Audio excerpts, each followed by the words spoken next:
اعلی حضرت مفتی اعظم حجت الاسلام بریلی تجھے سلام۔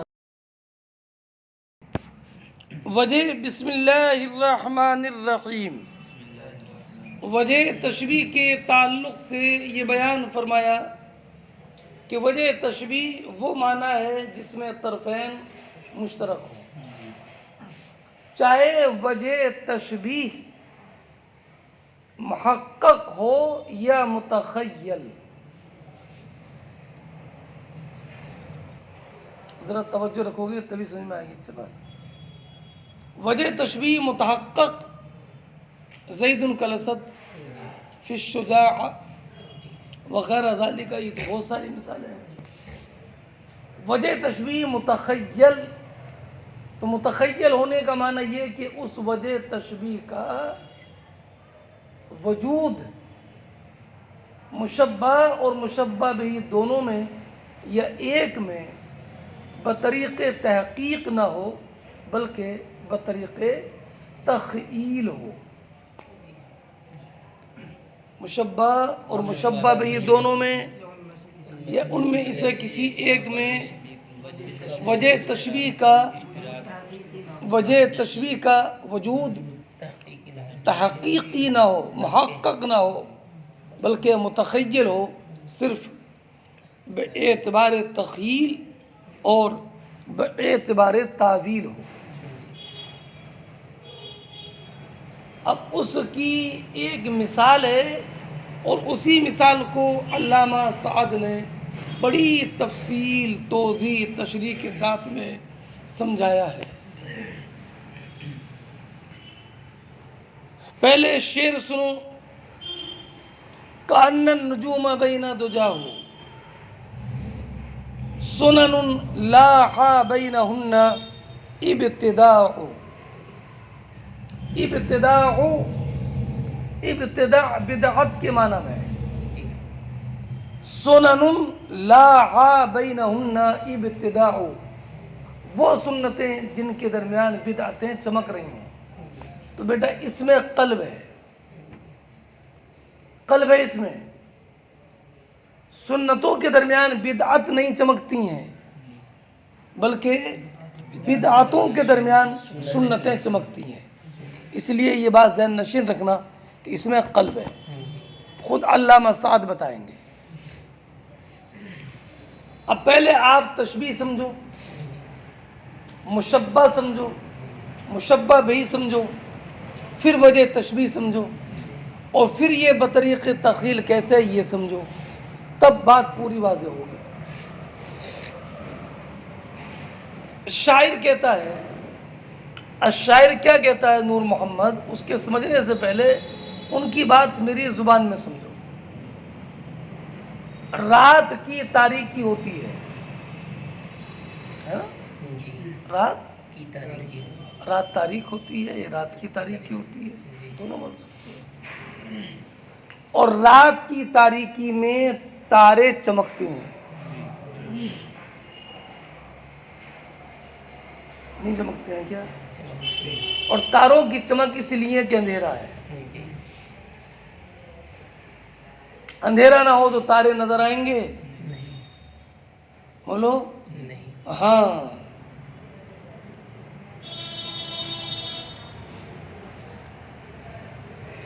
عالم کی قدر غیر عالم کے درمیان ہوتی ہے، اور سب عالم ہی عالم ہو تو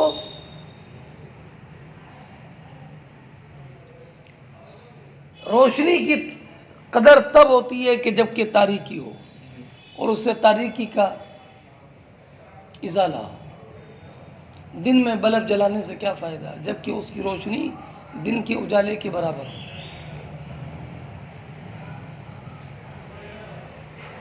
سنیں کانن تو کہاں تو کہتے ہیں کہ رات کی تاریکی میں تارے چمکتے ہیں، تاریکی میں تارے چمکتے ہیں۔ گویا کہ وہ ایسے ہیں کہ جیسے سنتیں چمکتی ہیں بدعتوں کے درمیان۔ کیا گویا کہ وہ ایسے ایسے سنتیں چمکتی ہیں بدعتوں کے درمیان، کہ بیٹا گویا کہ وہ ایسے ایسے سنتیں چمکتی ہیں بدعتوں کے درمیان، جیسے سنتیں چمکتی ہیں بدعتوں کے درمیان. تو مشبہ کیا ہے؟ مشبہ نہیں چل رہا بتا.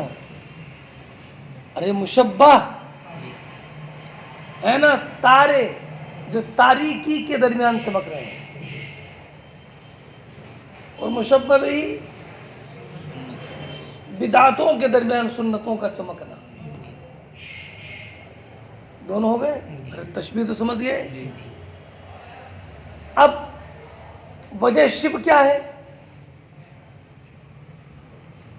وجہ شبہ تو وجہ تشبیہ ہے اشیاء مظلمہ کے درمیان روشن چیز کا چمکنا. اشیاء مسلمہ کے درمیان روشن چیز کا چمکنا. تشبیہ سمجھ گئے، مشبہ سمجھ گئے، مشبہ بھی سمجھ گئے، وجہ تشبیہ سمجھ گئے. کیا اشیاء مسلمہ کے درمیان روشن چیز کا چمکنا. یہی اشیاء مظلمہ کے درمیان روشن چیزوں کا چمکنا جو وجہ تشبیہ ہے، اس کا وجود مشبہ میں تو محقق ہے. محقق ہے. رات کے لیے تاریکی بھی ہے اور تاروں کے لیے یہ تو محقق ہے. مشبہ میں نہیں ہے متخیل، اس میں تو محقق ہے کہ رات کے لیے تاریکی بھی ہے اور تاروں کے لیے. لیکن اس وجہ تشبیہ کا وجود مشبہ بھی میں متخیل ہے. کیوں متخیل ہے؟ اس لیے کہ بدعت ایسی چیز نہیں ہے جس کے لیے ظلمت ہو، اور سنت ایسی چیز نہیں ہے کہ جس کے لیے ایک روشنی ہو. اس لیے کہ روشنی یا تاریکی تو جسم کے ساتھ قائم ہوتی ہے، اور سنت و بدعت بولو بیٹا ہے قائم نہیں ہے. یہاں پر جب جسمی نہیں ہے سنت و بدعت تو نہ بدعت کے ساتھ تاریکی ہوگی اور نہ سنت کے ساتھ روشنی ہوگی. اس لیے وجہ تشبیہ کا وجود مشبہ بھی میں محقق نہیں ہے. محقق ابھی تمہیں اتنا کہا تو فعل متحقق نہیں ہے، اتنا کہا میں نے. متحقق نہیں ہے، اتنا کہا میں نے. کیوں نہیں ہے متحقق؟ اس لیے کہ یہ جسم نہیں ہے. لیکن جیسے روشنی سے انسان صراط مستقیم پر گامزن ہوتا ہے، بھٹکنے سے بچتا ہے روشنی میں، ایسے علم کے ساتھ انسان بھٹکنے سے بچتا ہے. سنیں، اب گویا کہ علم راہ دکھانے میں چونکہ روشن کی طرح ہے. سنیں، تو جیسے روشن جسم کے لیے روشنی ہے محقق طور پر، علم چونکہ اس روشن کی طرح ہے، اس لیے اس میں بھی گویا کہ روشنی ہے. اس میں علم میں، لیکن بطریق تحقیق نہیں بلکہ بطریق تخیل. نہیں سمجھے؟ ایسی بیٹا ظلمت کے لیے جہالت، کہ جیسے علم اس شے کی طرح ہے کہ جس کے لیے روشنی ہو، جو اپنے راہی کو منزل مقصود تک پہنچے. ایسے ہی بیٹا جو سنت کے مقابل جو بدعت ہے، بدعت میں گرفتار آدمی ایسے ہے کہ جیسے کہ تاریکی میں چلنے والا، جو اپنے منزل مقصود کو بولو.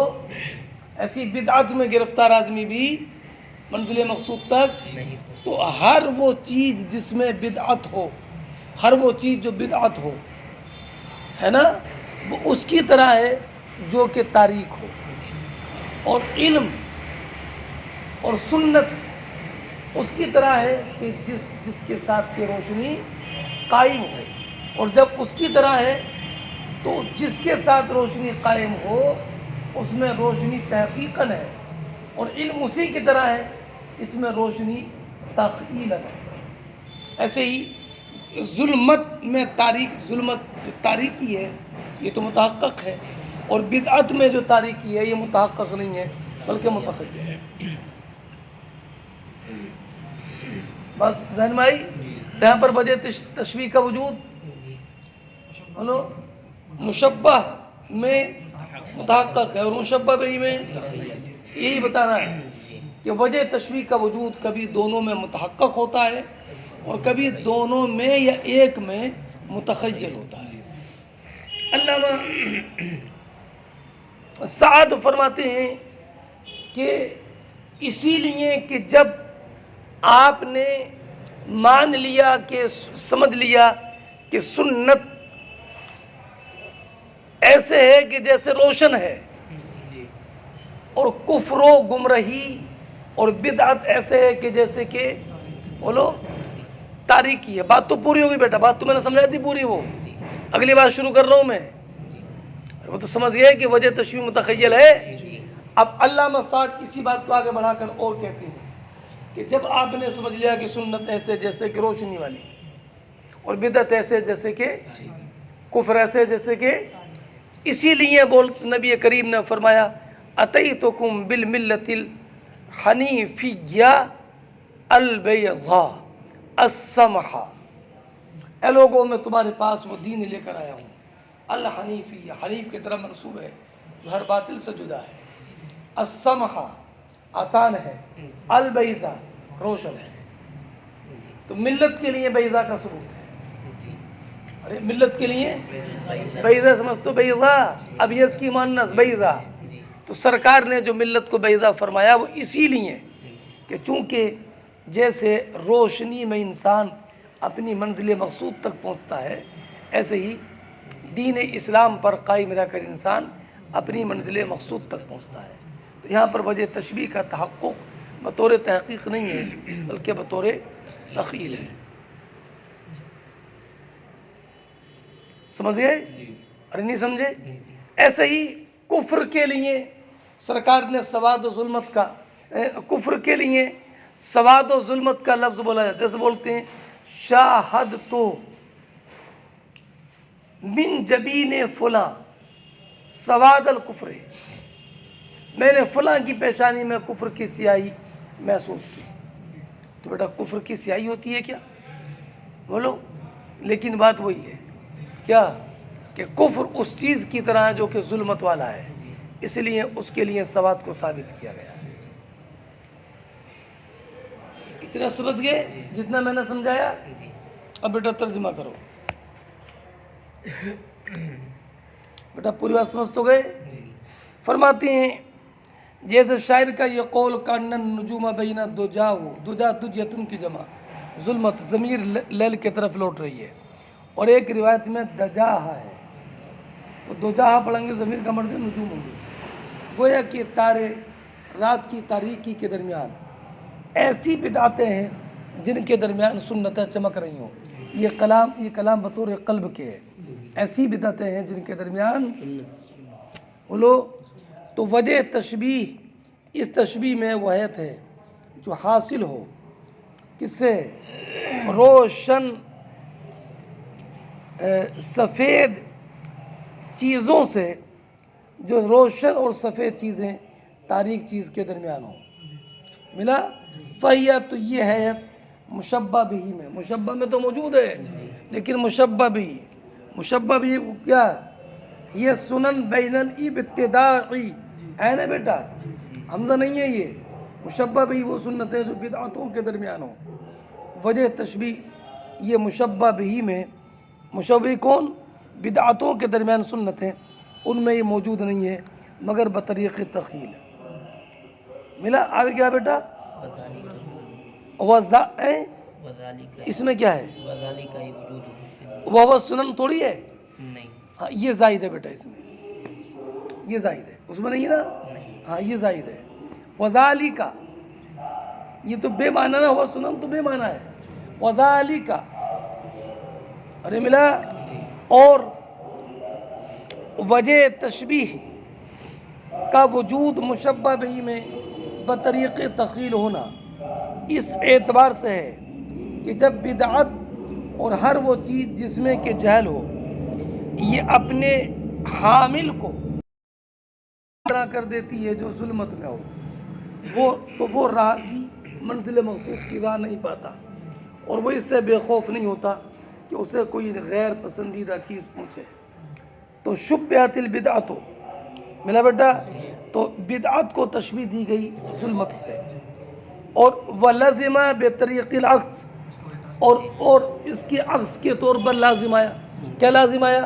کہ سنن کو تشبیہ اس سے دی گئی جس کے لیے کہ چمک ہو، ارے بولو چمک ہو۔ اور جب تشبیہ دی گئی، کب تشبیہ دی گئی؟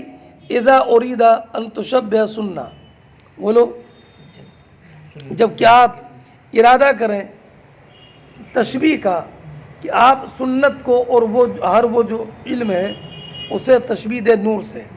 کیوں لازم آیا بطریق عکسی؟ کیوں لازم آیا؟ اس لیے کہ سنت و علم بدعت و جہل کے مقابل ہے۔ تو جب بدعت اور جہل اس کے مشابہ ہے کہ جس میں کہ تاریکی ہو، اس کا جو مقابل سنت و علم ہے وہ اس کے مشابہ ہوگا کہ جس کے لیے کہ چمک اور روشنی ہو۔ ملا بیٹا؟ جیسے کہ نور ملا اس لیے کہ سنت و علم بدعت و جہل کا مقابل ہے، جیسے کہ نور ظلمت کا مقابل ہے۔ بات پوری ہو گئی۔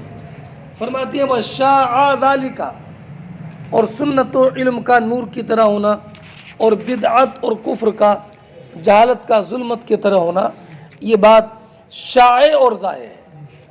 ملا بیٹا؟ شائع یہاں تک کہ خیال کیا جاتا کہ ثانی کون؟ سنت، اور ہر وہ جو علم ہے یہ ان میں سے جس کے لیے کہ بیاض ہو، ارے ملا چمک ہو۔ آگے وَيُخَيَّلُ، ملا اور 2 سطر نیچے، اور یہ خیال ہوتا کہ بدعت اور وہ جو جہل ہے وہ ان میں سے کہ جس کے لیے سواد ہو، تاریکی ہو۔ ملا بیٹا؟ سنت اور ہر وہ جو علم ہے وہ ان میں سے جس کے لیے بیاض و اشراق ہو۔ اسی سے ہے اتیتکم بالحنیفیۃ البیضاء۔ ملا؟ ارے ملا نہیں ملا؟ یہاں پر کیا ہے کہ دین کو بیضاء فرمایا گیا ہے، اور پہلا والا اس کے برخلاف ہے۔ برخلاف ہونے کا معنی نہیں خیالی ہوتا کہ بدعت اور ہر وہ جس کے لیے جہل ہے وہ ان میں سے جس کے لیے سواد ہو، بیاض ہو۔ جیسے تم بولتے ہو شہادت و سواد الکفر من جبیل فلاں فسارا، تو اس خیال کی وجہ سے کہ ثانی کون بیٹا؟ ارے بولو ثانی کون؟ نہیں، سنن، ارے متن میں یہ تو اس میں متن ثانی کون؟ سنت، یہ ان میں سے جس کے لیے کہ بیاض و اشراق ہو، اور اول ان میں سے جس کے لیے سواد و بیاض ہو۔ تو فسارا تشبیہ النجوم، سنو دیکھو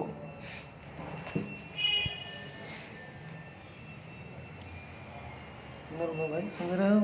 آپ سمجھ رہے ہو بیٹا؟ نا جب یہ مان لیا کہ سنت کے لیے روشنی ہے اور بولو بدعت کے لیے تاریکی ہے، تو رات کی تاریکی میں تاروں کی چمک کی تشبیہ، بولو بدعتوں کے درمیان سنت کے چمکنے سے تشبیہ دینا ایسے ہے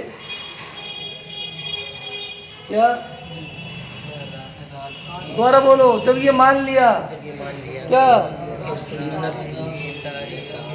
سنت اور علم کے لیے چمک ہے اور بدعت کے لیے تاریکی ہے، تو جب یہ مان لیا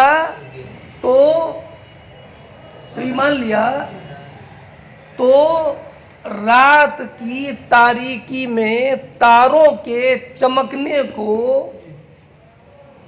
تشبیہ دینا بدعتوں کے درمیان سنتوں کے چمکنے سے یہ ایسے ہی ہے۔ پورا جملہ بول، ابھی ہوا نہیں ہے، یہ ایسے ہی ہے جیسے کہ رات کی تاریکی میں تاروں کے چمکنے کی تشبیہ کالے بالوں کے درمیان سفید بالوں کی چمک سے ہے. کیا کالے بالوں کے درمیان بولو سفید.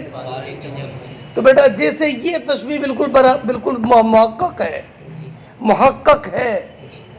کیا یہ تشبیہ بالکل ایسے ہی جب سنت کے لیے روشنی مان لی اور بدعت کے لیے تاریکی مان لی تو وہ تشبیہ بھی محقق ہی کے درجے میں ہو گئی.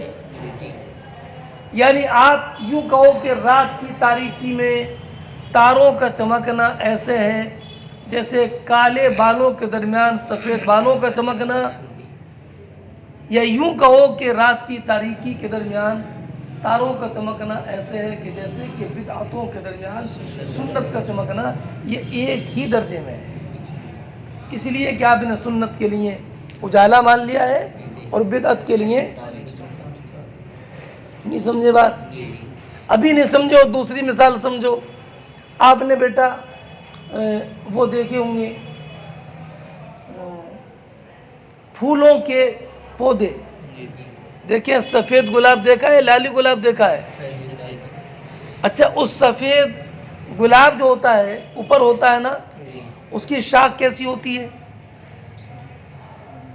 ہری ہوتی ہے نا، لیکن مائل پر سفیدی، مائل پر سیاہی. جب شاخ بہت زیادہ اپنے شباب پر ہوتی ہے تو خالی سبز نہیں ہوتی ہے، بلکہ اب یوں کہو چاہے یوں کہو کہ رات کی تاریکی کے درمیان تاروں کا چمکنا ایسا ہے جیسے کہ شاخ پر سفید پھول چمک رہا ہو. 3 تشبیہ ہو گئی بیٹا. دو میں وجہ تشبیہ دونوں میں محقق ہے.